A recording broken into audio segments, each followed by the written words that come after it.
नमस्कार, मैं सिमरन और आप देख रहे हैं TCN 24। नजर डालते हैं कुछ खास खबरों पर। खबर बस्ती से है, जहां अलीम शेख ने नाम रोशन किया है।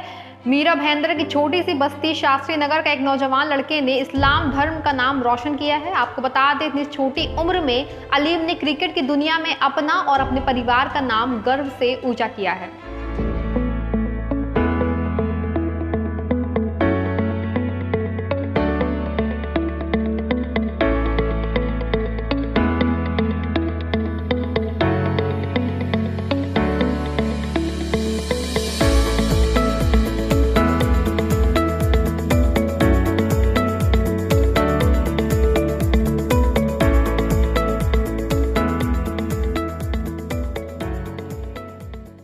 यूपी के जनपद सिद्धार्थनगर के विकास खंड डुमरियागंज के ग्राम पंचायत जमोहता के ग्रामीणों ने कोटेदार पर कम राशन देने का आरोप लगाया है। आपको बता दें कि सरकार पूरा प्रयास कर रही है कि गरीब मजदूरों को राशन मिल सके, लेकिन ऐसे लोग सरकार के मंशा पर पानी फेर रहे हैं। क्या नाम है चाची आपका? मोमिना। हाँ, मोमिना का कौन से गांव में रहती हैं? जमोता। जमोहता। कितना राशन आपको मिलता है? कितना राशन आपको मिलता है? 33 किलो। कोटेदार का क्या नाम है? कोटेदार का क्या नाम है? रामधनी। कौन सा कार्ड आपका है? लाल वाला कि सफेद? लाल वाला। ठीक। जमोहता रहती हैं? ठीक। क्या नाम है आपका?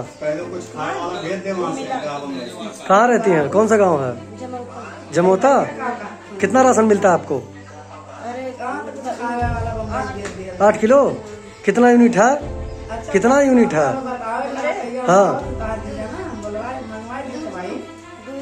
2 यूनिट है। कोटेदार का नाम जानती हैं? कोटेदार का क्या नाम है? कोटेदार का क्या नाम है? रामधनी। आपका 8 किलो आपको राशन मिलता है। पैसा कितना लगता है?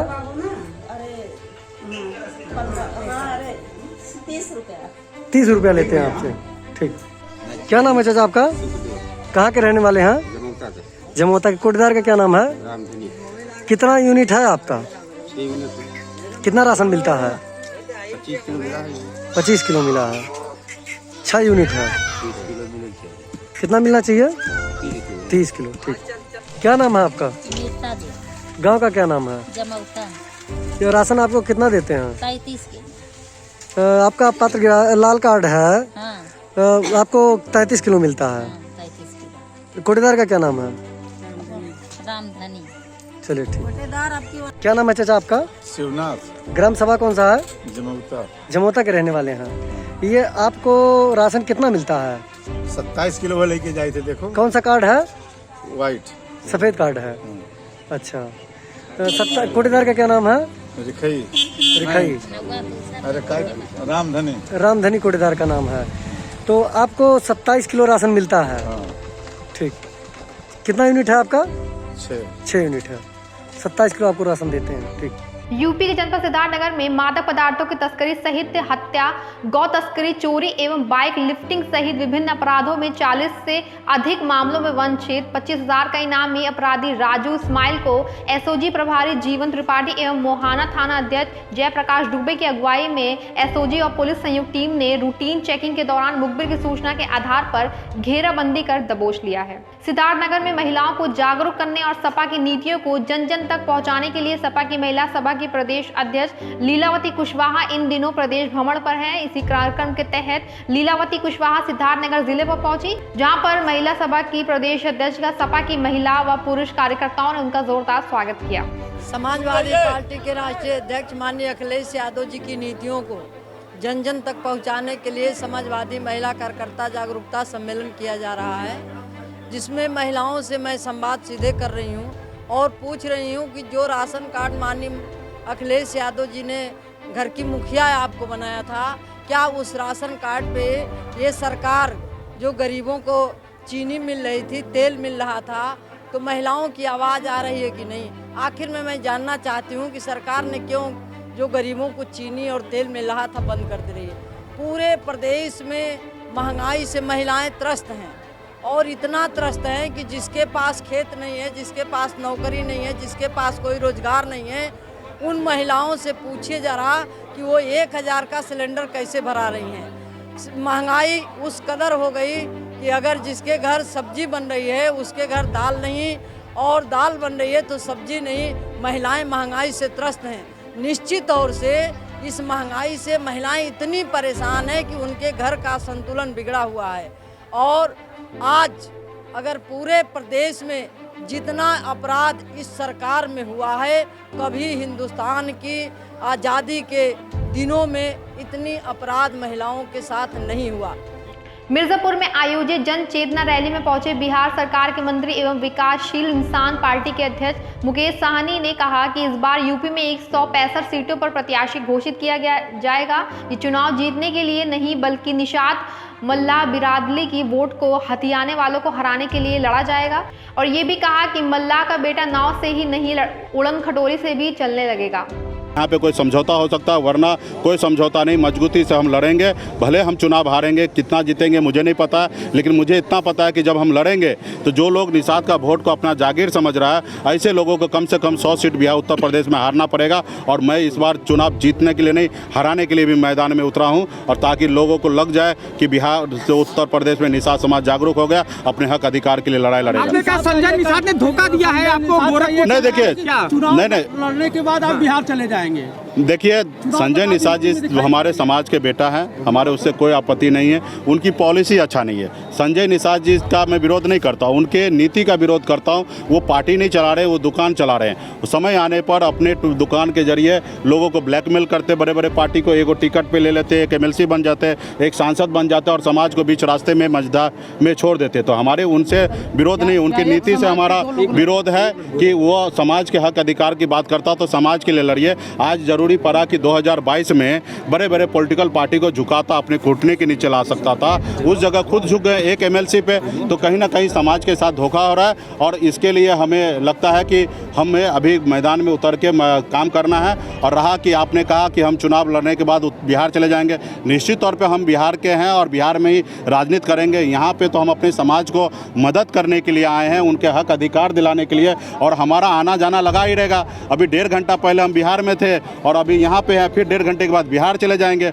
और अभी पहले जैसा नहीं रहा कि नाव से ही हम लोग चलते, अभी उड़न खटोला से भी निषाद का बेटा चलने लगा है। तो पूरे प्रदेश में कहीं पे भी जाना पड़ेगा तो ज़्यादा समय नहीं लगेगा। 3 घंटे में पूरे प्रदेश में कोई भी कोना से कोई भी कोना में निषाद का मल्ला का बेटा पहुंच सकता है। तो हम बिहारी नहीं, हम देश के लिए, निषाद के लिए काम कर रहे हैं, और सब हमें अपना बेटा मान चुका है और उसके हक अधिकार के लिए लड़ाई लड़ रहे हैं। फूलन देवी आपके आदर्श हैं, आपकी पार्टी का क्या?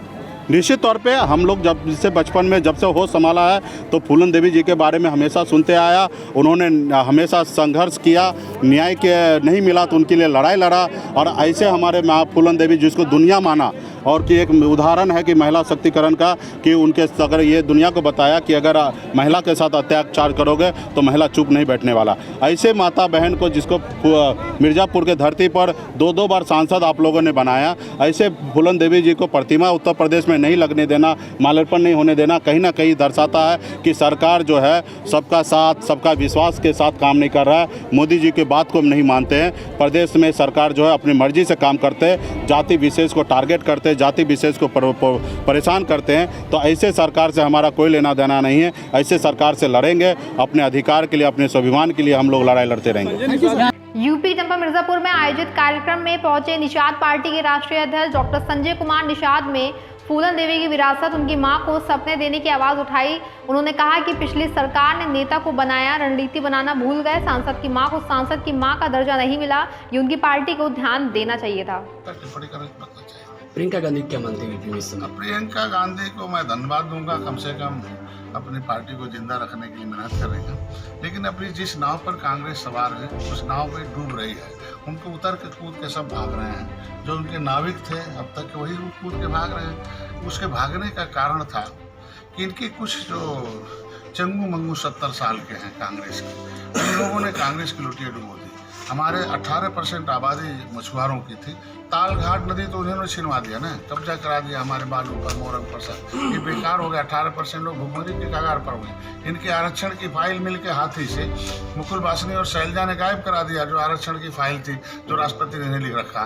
तो 18% आबादी की आरक्षण की फाइल जो मंत्री गायब करा दे और उनके यहाँ मंत्री बना रहे, तो किस मुंह से उन निषादों के यहाँ अपना वोट मांगे? पहले उन मंत्रियों को बर्खास्त करें, मंत्रियों को पार्टी से बाहर निकालें उनके खिलाफ, और निषादों की जो फाइल गायब करा वापस करें, इन्हें आरक्षण दिलाने की बात करें, तब तो बात करेंगे।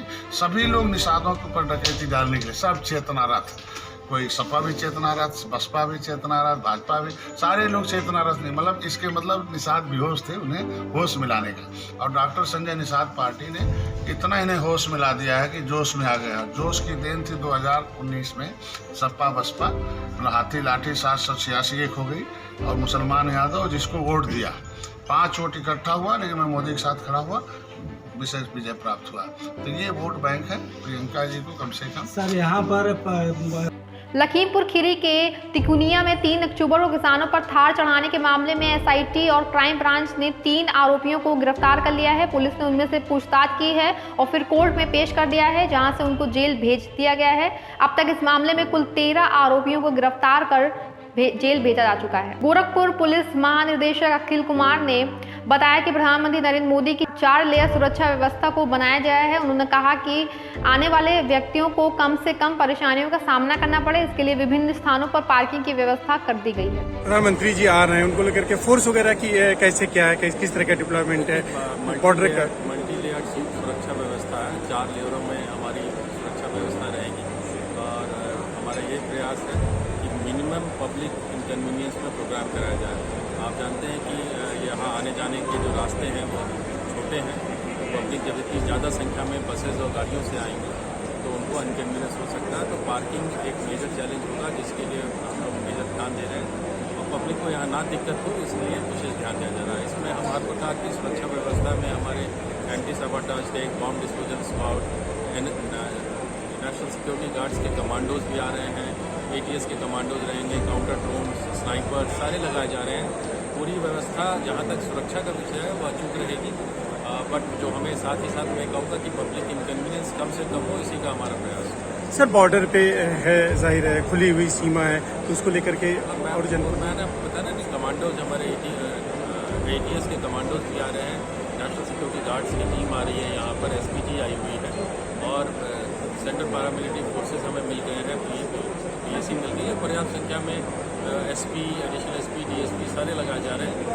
कोई सुरक्षा में चूक नहीं होगी, मैं आपको। सीमा खुली रहेगी सर, सीमा खुली रहेगी, सभी कुछ खुला रहेगा, ऐसा कोई हम लोग का रोकने का किसी का प्रिवेंट नहीं है। जो इस एरिया में हम लोगों की नज़र सतर्क रहेगी, ताकि जो आने जाने वाले लोग हैं उन पर सजग रहते हुए हम कार्रवाई करें।